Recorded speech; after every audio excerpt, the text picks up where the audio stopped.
अस्सलाम वालेकुम dear students, this is your chemistry teacher sir Sarfaraz Ali. आज का जो टॉपिक है हमारा बच्चे वो है ऑर्डर ऑफ रिएक्शन में से जो बहुत important topic zero order reaction and it's kinetics.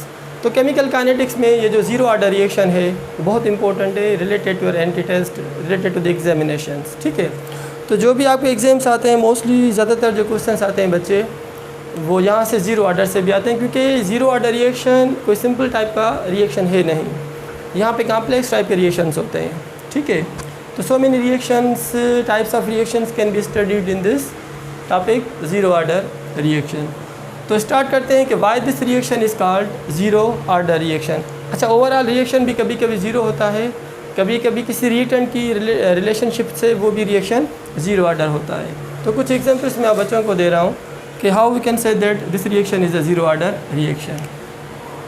तो सपोज सबसे पहले जैसे मैंने यहाँ पे कुछ हिंट्स ट्रिक्स आप बच्चों के लिए रखी हैं, जैसे समझें कि पहले भी मैंने आपको एक्सप्लेन किया था एक केमिकल रिएक्शन का टाइप होता है फोटोकेमिकल रिएक्शन। ठीक है बच्चे, तो फोटोकेमिकल रिएक्शन में क्या होता है कि रिएक्टेंट्स आपस में रिएक्ट नहीं करेंगे, भले आप उनको हीट करें, करंट दें या उनको छोड़ दें कि खुद ब खुद रिएक्ट करें तो कभी भी नहीं होगा, ना ही कोई न्यूक्लियर चेंज उनके अंदर होगी।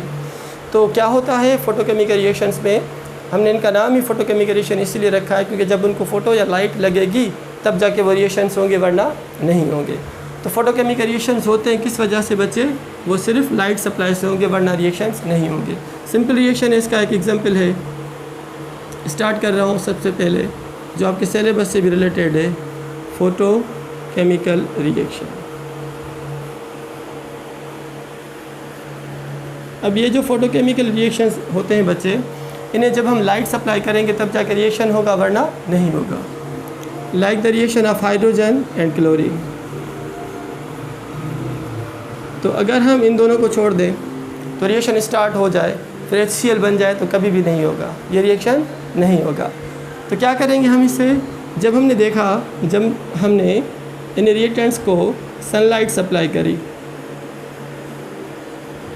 इस सनलाइट को हम फोटॉन्स भी कहते हैं। आगे हम डिटेल में पढ़ेंगे इंशाल्लाह एटॉमिक स्ट्रक्चर के चैप्टर में कि फोटॉन्स क्या होते हैं, या मैक्स प्लैंक्स क्वांटम थ्योरी में हम डिटेल में पढ़ेंगे इंशाल्लाह। तो बच्चे हाइड्रोजन क्लोरीन दो रिएक्टेंट से हमने इनको छोड़ दिया कि रिएक्शन हो जाए, फिर हमने ऑब्जर्व किया एक्सपेरिमेंटली कि रिएक्शन नहीं हो रहा है, फिर हमने हीट किया तब भी नहीं हुआ, इलेक्ट्रिक करंट दिया तो भी रिएक्टेंट्स ने रिएक्ट नहीं किया, मीन्स नो रिएक्शन। क्या हुआ बच्चे, नो रिएक्शन।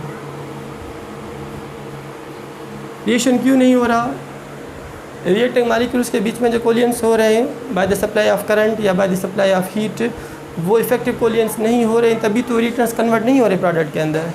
तो इफेक्टिव कोलियंस क्या होते हैं, वही कोलियंस जो रिएक्टेंट्स को चेंज कराते हैं इनटू प्रोडक्ट। तो फिर हमने क्या किया, जब हमने लाइट सप्लाई करी, फोटॉन्स इसको दिए, सनलाइट दे दी, तो रिएक्शन हो गया। तो क्या हुआ बच्चे, रिएक्शन स्टार्ट हो गया। अब रिएक्शन कैसे स्टार्ट हुआ कि हाइड्रोजन और क्लोरीन के जो मॉलिक्यूल्स हैं उनके बीच में जो कोलियंस शुरू होना हुए वो इफ़ेक्टिव होना शुरू हो गए।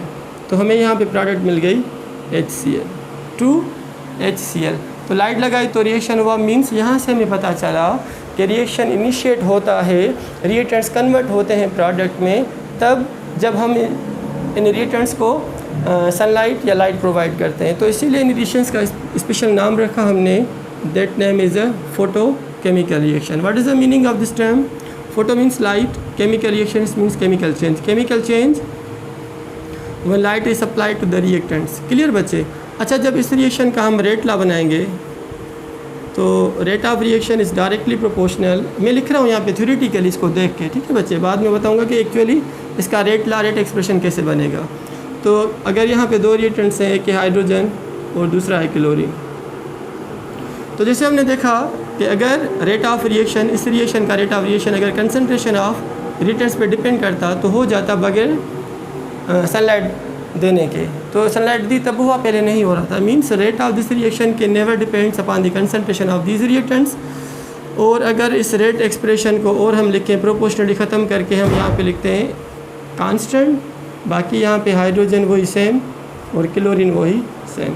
अब जैसे हमने देखा कि rate of this photochemical reaction does not depend upon the concentration of these reactants, तो जब इनकी कंसनट्रेशन पे डिपेंड नहीं कर रहा है तो बच्चे इसके ऊपर हमने 0 डाल दिया। 0 हमने क्यों रखा? क्योंकि rate of this reaction is independent to the concentration of these reactants. इन रिएक्टेंट्स की कंसनट्रेशन टर्म पे रेट ऑफ रिएक्शन डिपेंड नहीं कर रहा था, तभी हमने यहाँ पे 0 डाल दिया। और हमने क्या पढ़ा है बच्चे कि what is order of reaction? Order of reaction is sum of the exponents of concentration terms present in a rate expression. इससे पहला जो लेक्चर मैंने आप बच्चों को दिया था वो था व्हाट इज़ रेट एक्सप्रेशन या रेट लॉ। तो इस चीज़ को हम कहेंगे rate law expression, rate law expression. और यही रेट लॉ एक्सप्रेशन हमें बताएगा कि इस रिएक्शन का एक्सपेरिमेंटली ऑर्डर क्या है। तो ये हमने थ्योरेटिकली नहीं बनाया बच्चे, with the help of experiments. तो पहले हमने एक्सपेरिमेंट किया, उसके बाद हमने देखा कि rate of this reaction is independent to the concentration of reactants but depends upon what. तो rate of this reaction is directly proportional to the concentration of या इंटेंसिटी ऑफ लाइट। किसके ऊपर बच्चे डिपेंड कर रहा है? Intensity of light. लाइट देंगे तो रिएक्शन होगा, वरना नहीं। तो माना जो रिएक्शन है ये या rate of this reaction is totally dependent upon the intensity of light and it is independent to the concentration of reactants present in a reaction. तो बच्चे क्या हुआ? What is order of reaction? जैसे मैंने आपको कहा कि sum of the powers of exponent terms of the reactants present in a rate law या रेट एक्सप्रेशन। तो 0 + 0 इज इक्वल टू 0। वही बात कि ऑर्डर ऑफ दिस रिएक्शन हमें क्या मिला बच्चे? 0 ऑर्डर रिएक्शन। एक बात बहुत इंपॉर्टेंट, अगर मैं आपको कहूँ कि this reaction is 0 order on the basis of hydrogen तो बिल्कुल सही है। This reaction is 0 order on the basis of chlorine तो भी सही है। अगर मैं आखिर में कहूँ ओवरऑल, क्या बच्चे? Overall the order of this reaction, वो भी क्या हो रहा है इस रिएक्शन के अंदर? 0 ऑर्डर रिएक्शन। कुछ ऐसे रिएक्शंस होते हैं जिनका ओवरऑल ऑर्डर तो 0 नहीं होता, मगर with respect to some reactant वो 0 ऑर्डर होता है। मगर मैंने यहाँ पे फोटोकेमिकल रिएक्शन में आपको बिल्कुल टोटली बता दिया, जो बेसिक रिएक्शन होता है 0 ऑर्डर का, means overall the order of reaction is 0 and with respect to hydrogen it is also 0 and with respect to chlorine this reaction is also 0 order reaction. तो ये फोटोकेमिकल जो reaction है बच्चे, इसका जो ऑर्डर है वो 0 ऑर्डर है। क्यों 0 ऑर्डर है? क्योंकि इस केमिकल रिएक्शन का जो रेट ऑफ रिएक्शन है वो इंडिपेंडेंट होता है किससे? Concentration of the reactant terms. इसीलिए हमने यहाँ पे इसके पावर्स 0 लगा दिए। क्लियर बाबा? तो चलो दूसरी बात बहुत इंपॉर्टेंट याद करने की, जैसे फोटोकेमिकल रिएक्शन है तो इसका रेट ऑफ रिएक्शन चलो अगर कंसंट्रेशन पे डिपेंड नहीं कर रहा तो भला किस पे डिपेंड कर रहा है? तो वो डिपेंड कर रहा है बच्चे किसके ऊपर? Intensity of light. अच्छा, इंटेंसिटी का मकसद ये नहीं कि फ्रीक्वेंसी या energy of the light, no. Intensity means number of the photons, number of photons. ये फोटॉन्स आगे पढ़ेंगे इंशाल्लाह एटॉमिक स्ट्रक्चर चैप्टर में डिटेल में। तो फोटॉन्स बढ़ने से रेट ऑफ रिएक्शन बढ़ेगा, फोटॉन्स कम होंगे तो रेट ऑफ रिएक्शन भी वो क्या होगा? कम होगा।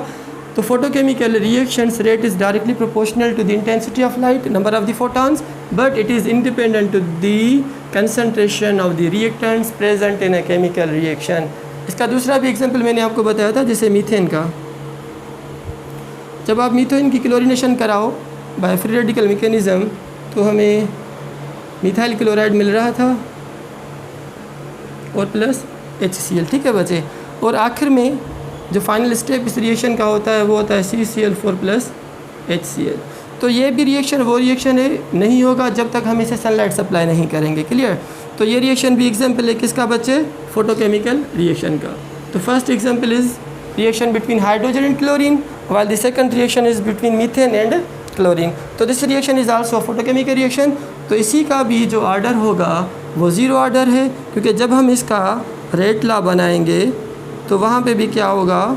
मीथेन का पावर यहाँ पे 0 आ जाएगा और जो क्लोरीन है इसकी कंसंट्रेशन टर्म भी 0 आ जाएगा। क्यों? कि rate of this photochemical reaction is independent to the concentration of reactants present in a rate law या केमिकल रिएक्शन। तो इसीलिए इसका भी ऑर्डर क्या हो जाएगा बच्चे? 0 + 0 is equal to 0 order reaction.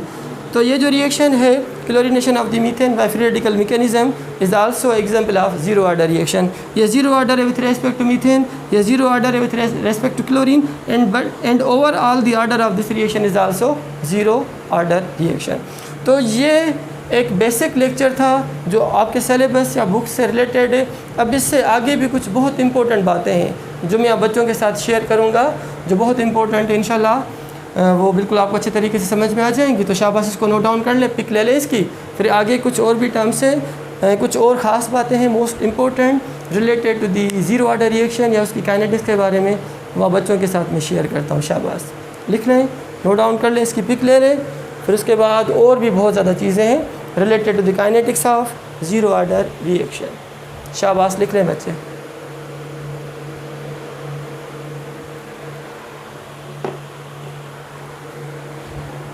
मिटा रहा हूँ अब इसे। तो the best example of zero order reaction is photochemical reaction, क्योंकि कंसंट्रेशन टर्म यहाँ पे ज़ीरो आ जाता है। और रेट लॉ में हम क्या लिखते हैं बच्चे? Concentration term of the reactants. शुरू से हम यही पढ़ रहे हैं कि rate of reaction is directly proportional to the concentration of the reactants. तो फोटोकेमिकल रिएक्शंस वैलिड नहीं है for the law of mass action, जो गुलबर्ग और वेज ने भी हमें दिया था कि वो कह रहा था ना कि रेट ऑफ रिएक्शन अब या जो कोएफिशिएंट्स होते हैं किसी भी रिएक्शन के, आप वो लिखो रेट लॉ एक्सप्रेशन के अंदर, वहाँ से ऑर्डर निकालो। तो गुलबर्ग और वेज का जो लॉ था, लॉ ऑफ मास एक्शन, वो वैलिड नहीं है फॉर फोटोकेमिकल रिएक्शंस। ये एक्सेप्शनल केस है इसका। Second one is the catalytic reactions. याद करें बच्चे, कुछ ऐसे भी रिएक्शंस होते हैं जैसे कैटालिटिक रिएक्शंस है। यहाँ पे for example decomposition of hydrogen iodide. Hydrogen iodide decompose नहीं होगा बच्चे, किसके अंदर? हाइड्रोजन और आयोडीन के अंदर। वो क्यों? क्योंकि जब तक हम वहाँ पे कोई कैटलिस्ट प्रोवाइड नहीं करेंगे, लाइक गोल्ड एंड टंगस्टन, जिसको वोल्फ्राम भी हम कहते हैं।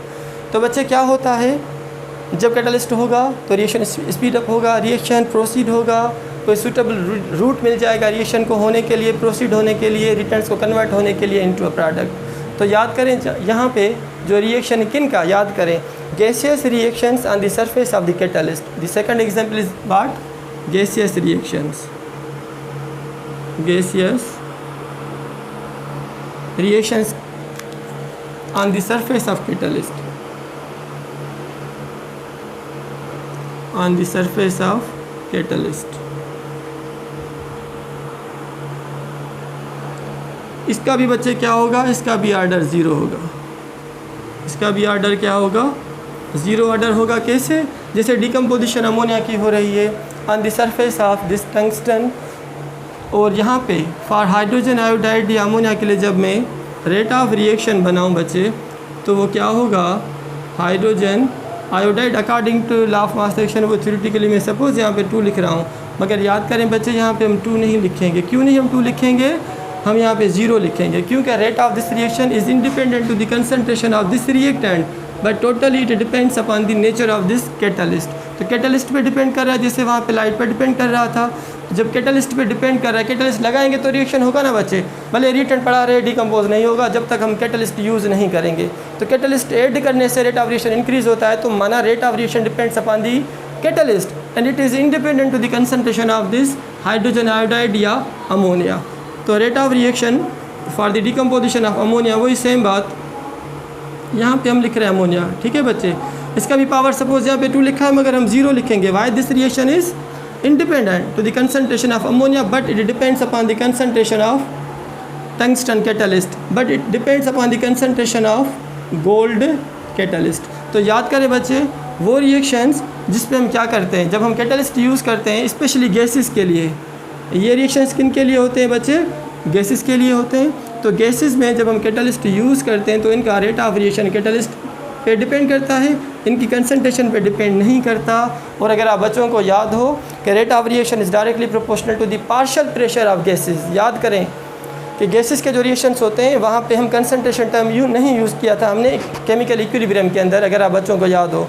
तो rate of reaction for gases reaction is directly proportional to the partial pressure of gases, but it is independent to the concentration of the reactants. तो concentration term हम gases reactions के लिए इस्तेमाल नहीं करेंगे, इसीलिए मैं वही चीज़ मैं आपको बता रहा हूँ कि जब गैसेस के रिएक्शंस होंगे बच्चे तो वहाँ पे इनकी जो कंसंट्रेशन टर्म है वो इंडिपेंडेंट हो जाएगी, इसलिए मैंने यहाँ पे 0 लिखा। तो what is zero order reaction? Sum of the powers of the concentration terms in a rate law will be termed as the order of a reaction। तो कैटालिटिक रिएक्शंस का भी आर्डर 0 होता है। देखने में थ्योरेटिकली हमें सेकंड आर्डर, ये भी सेकंड आर्डर आ रहा है, मगर नहीं, जब हमने प्रैक्टिकली देखा और हमने ऑब्ज़र्व किया कि कंसंट्रेशन का इनके रेट ऑफ रिएक्शन के कोई असर नहीं हो रहा, तो क्या हो रहा था, कौन सी चीज़ थी जो चेंज करा रही थी रेट ऑफ रिएक्शन को बच्चे? तो वो था क्या बच्चे यहाँ पे, कंसंट्रेशन ऑफ कैटलिस्ट। तो कैटलिस्ट का रोल है यहाँ पे, catalyst is a main agent rather than the reactants. Third one is enzyme catalytic reactions. अब कुछ ऐसे भी रिएक्शंस होते हैं जैसे कैटलिस्ट होता है ना, कैटलिस्ट तो हो गया केमिस्ट्री के अंदर। अब बायोलॉजी के अंदर, बायोकेमिस्ट्री के अंदर जो कुछ केमिकल रिएक्शंस होते हैं जहाँ पे हम एंजाइम्स यूज़ करते हैं। स्पेशल एक रिएक्शन होता है formation of alcohol from glucose. तो थर्ड एग्जांपल में सपोज यहाँ पे एंजाइम कैटालिसिस की बात कर रहा हूँ, तो एंजाइम्स भी समझो कैटालिस्ट है, वही सेम चीज़ होगी कि एंजाइम यूज़ होगा, उसी के ऊपर रेट ऑफ रिएक्शन डिपेंड करेगा, कंसंट्रेशन के ऊपर डिपेंड नहीं करेगा। Like the formation of alcohol from glucose C6H12O6। इस ग्लूकोज को जब हम एक एंजाइम लगाएंगे, स्पेशल एंजाइम है जाइमेज। तो बच्चे याद करें, जाइमेज एंजाइम है, जब वो एक्ट करेगा किसके ऊपर, ग्लूकोज के ऊपर, तभी ये कन्वर्ट होगा इथाइल अल्कोहल में, इथाइल अल्कोहल और प्लस में carbon dioxide. Carbon dioxide equation को बैलेंस करने आप यहाँ पे दो कोफिशिएंट्स लगा दो, तो 2 यहाँ पे 2 पे, now equation is completely balanced equation. याद करें बच्चे, तो जब एंजाइम होगा तो रिएक्शन होगा, एंजाइम नहीं होगा तो रिएक्शन नहीं होगा। तो जब इसी का भी आप अगर rate of reaction rate expression बनाओगे बच्चे, तो भले आप राइट करो यहाँ पे, मगर इसका पावर हम क्या करेंगे 0, क्योंकि रेट ऑफ रिएक्शन स्टार्ट तब होगा जब हम एंजाइम देंगे, because this reaction is enzyme based reaction. और यहाँ पे क्या हो रहा है, अल्कोहल के साथ हमें कार्बन डाइऑक्साइड गैस मिल रही है। अब इस रिएक्शन का एक स्पेशल नाम है, वो होता है फर्मेंटेशन। फर्मेंटेशन बहुत इंपॉर्टेंट बात कि why this reaction will be termed as fermentation. क्यों हम इसे कहते हैं फर्मेंटेशन? तो इसका जवाब ये है बच्चे कि फर्मेंटेशन टर्म की जो मीनिंग होती है वो होती है gentle bubbling of carbon dioxide gas, gentle bubbling of carbon dioxide gas.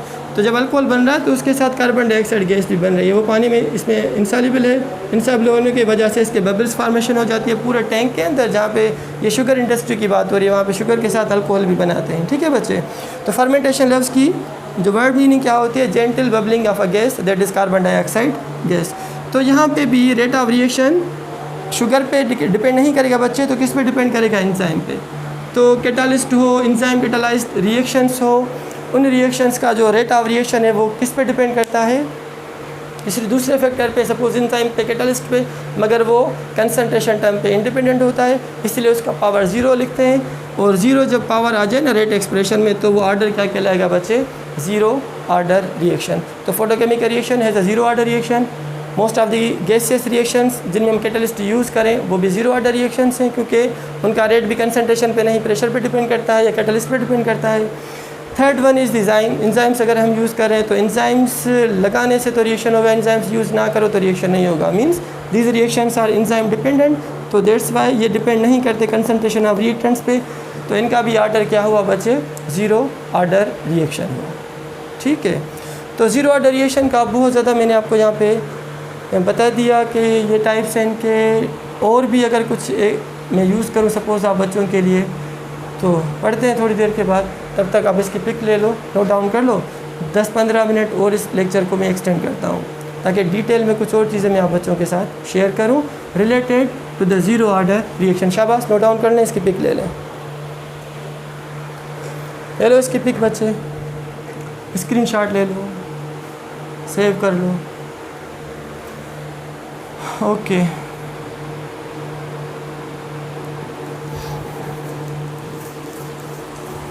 अब अगर मैं सपोज़ यहाँ पे एक एग्जांपल दूँ आपको और पूछूं कि बताओ इस रिएक्शन का ऑर्डर है क्या, ऑर्डर है क्या, तो इंशाल्लाह आप बच्चे बता लेंगे, बताएंगे कि इसका ऑर्डर है क्या। सपोज़ जैसे मैंने यहाँ पे रिएक्शन लिखा है, कोई रेट एक्सप्रेशन है जिसका रेट ऑफ रिएक्शन है क्या बाबा, rate of reaction is equal to k concentration of A and concentration of B. Suppose 3/2 - 1/2। ये रेट एक्सप्रेशन है, हमने एक्सपेरिमेंटली मालूम किया है, ये हमने एक्सपेरिमेंटली मालूम किया है। अब सवाल यहाँ पे ये है कि what is the order of reaction, इस रिएक्शन का ऑर्डर है क्या? बहुत आसान, what is order of reaction, sum of the exponents of the concentration terms. तो 3/2 को आप क्या करो बच्चे, प्लस करो विथ -1/2, वही सेम 3/2 प्लस इंटू -1/2, एलसीएम निकालो, 2 की टेबल 1 टाइम 1 मल्टीपल बाई 3, वही 3 2 की table 1 time 1 multiple 1 is equal 1, तो 3 - 1 is equal to 2/2, it is equal first. So the order of this reaction is first order reaction. एक बात बहुत important, इस बात को नोट कर लो बाबा, जो ऑर्डर होता है रिएक्शन का order, it can be zero order reaction, it can be negative order reaction, it can be positive order reaction, and it can be in fractions, it can be in fractions। suppose fractions में जैसे 3/2, order of A is 3/2 माना fractions में आ गया, order of B is -1/2 negative में आ गया, तो order can be in fractions, order can be in negative form। इससे पहले सपोज ये हमने यहाँ पे 1 निकाला, ये पॉजिटिव है, तो order can be positive, order can be zero. Photochemical reaction में जैसे मैंने आपको बताया कि ऑर्डर ज़ीरो भी हो सकता है, ऑर्डर नेगेटिव भी हो सकता है with respect special reactant, order positive भी हो सकता है, ओवरऑल भी मोस्टली पॉजिटिव होता है, और ऑर्डर फ्रैक्शंस में भी हो सकता है, पॉइंट्स में भी हो सकता है, जैसे 3/2 और 1/2 मीन्स 0.5 और इस तरीके से।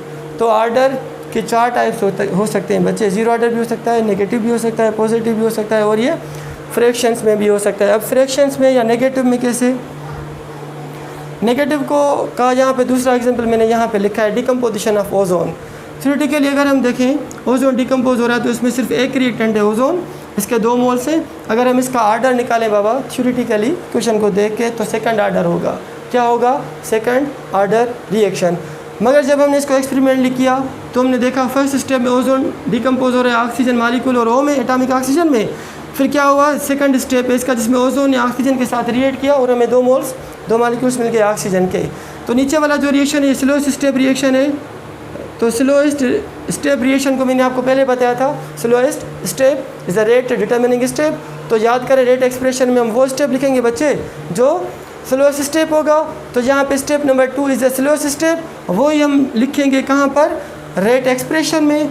फास्ट वाला स्टेप हम नहीं लिखेंगे, ठीक है बच्चे। तो ओजोन की डिकम्पोजिशन में हमने इसका रेट एक्सप्रेशन बनाया कि वो किसके बराबर हुआ, ओजोन और ऑक्सीजन। क्यों कि स्लोएस्ट स्टेप है, यही रेट डिटर्मिनिंग स्टेप है, तो इसीलिए मैंने दोनों चीज़ें यहाँ पे लिखी हैं, reactant as well as product. ज़बरदस्त, एक बहुत इंपॉर्टेंट चीज़ बाबा, जो प्रोडक्ट कभी कभी हम रेट लॉ में, जैसे गुलबर्ग और वेज वाला लॉ ऑफ मास एक्शन, उसकी एक दूसरी पॉइंट यहाँ पे भी है, जो ड्रॉबैक है उनका हम कह सकते हैं कि हम प्रोडक्ट्स को भी लिख सकते हैं रेट लॉ में। तो rate of reaction is directly proportional to the concentration of reactants. याद है मैंने आपको पहले पढ़ाया था, इससे पहले लेक्चर में मैंने कहा था rate of reaction is directly proportional to species used in a chemical reaction. तो species can be what, it can be reactant, species what, it can be a product. Species क्या होती है, species can be the catalyst, species can be the enzyme, species can be the excess element या reagent जो भी हो। तो बच्चे याद करो रेट ऑफ रिएक्शन सिर्फ रिएक्टेंट पे नहीं, या रेट लॉ में रेट लॉ एक्सप्रेशन में सिर्फ हम रिएक्टेंट्स को राइट नहीं करेंगे, तो वहाँ पे हम क्या क्या राइट कर सकते हैं, रिएक्टेंट्स भी राइट कर सकते हैं, प्रोडक्ट जैसे मैंने यहाँ पे ऑक्सीजन को राइट किया है वो भी राइट कर सकते हैं, और कैटलिस्ट भी राइट कर सकते हैं, उसके अलावा एंजाइम्स भी राइट कर सकते हैं फॉर एग्जांपल। तो रेट लॉ, ये जो टॉपिक है ना ऑर्डर ऑफ रिएक्शन, कोई सिंपल टॉपिक है नहीं, it is a complex type of reaction. तो जो चीज़ें आप बच्चों के सिलेबस में उनको पिक कर लें, उनको याद कर लें। जो समझ रहे हैं कि आपके सिलेबस बुक्स में नहीं है, भले आप उनको इग्नोर भी कर सकते हो, मगर साइड में लिख लो कि ऑर्डर में ये चीज़ होती है। जब आप ऊपर आएंगे, बड़े से लेवल्स पे आ जाओगे इन द यूनिवर्सिटीज़, अगर केमिस्ट्री में आप पढ़ना चाहो, जैसे मास्टर्स करना चाहो, फिर PhD करना चाहो, तो वहाँ पे ये सारी चीज़ें बिल्कुल आपके सामने आएंगी। तो ये आपका बेस स्ट्रॉन्ग होना चाहिए कि what is order of reaction. Order की पूरी ABC मैंने कोशिश करी कि आप बच्चों के साथ शेयर कर दूँ, आप बच्चों को बता दूँ कि ऑर्डर ऑफ रिएक्शन क्या होता है, किस तरीके से हम ये मालूम करते हैं। तो ऑर्डर ऑफ रिएक्शन में मैंने आज आप बच्चों को क्या बताया, स्पेशली ज़ीरो ऑर्डर रिएक्शन। और दूसरी बात मैंने आपको कही कि जो रेट एक्सप्रेशन होता है, रेट लॉ होता है, वो किस तरीके से हम राइट कर सकते हैं। तो बात आखिरी बहुत इंपॉर्टेंट कि ऑर्डर ऑफ रिएक्शन हम थ्योरेटिकली देख के नहीं बता सकते, एक्सपेरिमेंट की हेल्प से ही हम रेट लॉ एक्सप्रेशन पहले बनाएंगे, फिर उसी रेट लॉ के बाद हम बताएंगे कि what is the order of this reaction. ठीक है ना बच्चे? तो इस ऑर्डर ऑफ रिएक्शन को नोट डाउन कर लो। बस 2 मिनट का एक दूसरा टॉपिक है, एक ऑर्डर का दूसरा टाइप होता है C2 ऑर्डर रिएक्शंस, तो मैं आपको वो बताता हूँ। 5 मिनट में इंशाल्लाह वो भी क्लियर हो जाएगा। तो शाबाश, इसकी पिक ले लो, नोट डाउन कर लो। फिर हम एक नया टॉपिक जो कहलाता है C2 ऑर्डर रिएक्शन।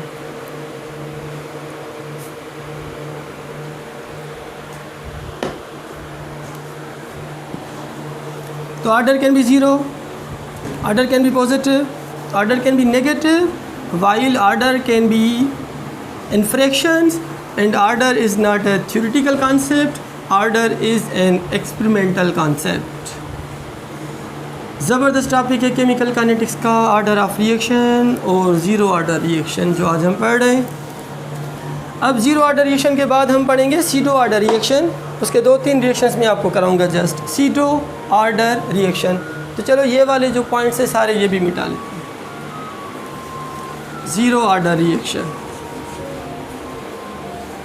के बाद C2 order reaction. C2 means false, C2 means false. देखने में सेकंड, एक्चुअली फर्स्ट, देखने में थर्ड, एक्चुअली फर्स्ट, देखने में second order but actually zero order reaction. तो इन किस्म के रिएक्शंस को हम कहते हैं बच्चे क्या?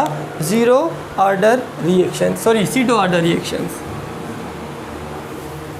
C2 order reaction, C2 unimolecular reactions भी नहीं कहते हैं। C2 उसकी मीनिंग होती है फॉल्स, धोखा। देखने में प्रैक्टिकली कुछ और, देखने में कुछ और है, प्रैक्टिकली कुछ और है, वो कहलाता है C2 order reaction. C2 order reaction. तो C2 ऑर्डर रिएक्शंस कौन से होते हैं? सपोज अगर मैं यहाँ पे लिखूँ hydrolysis of Easter, hydrolysis of esters.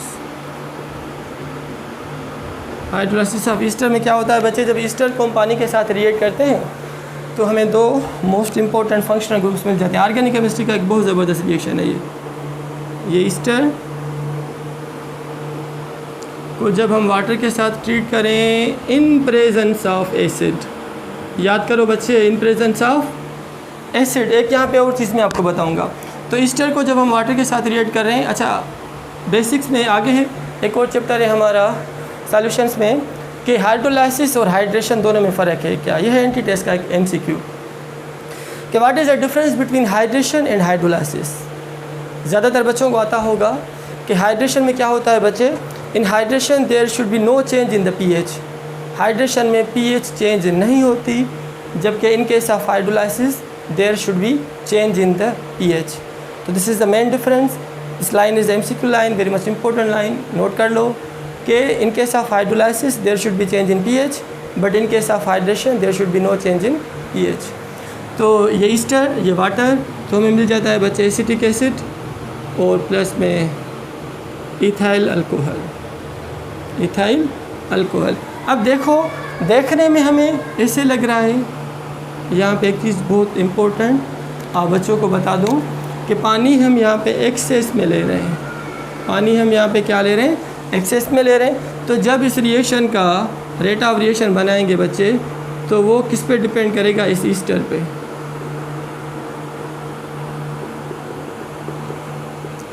और पानी भी सपोज़ हम यहाँ पे राइट करते, कभी राइट करते भी, कभी नहीं भी करते। मैं यहाँ पे राइट कर रहा हूँ और इसके पावर में 0 लगा रहा हूँ। क्यों?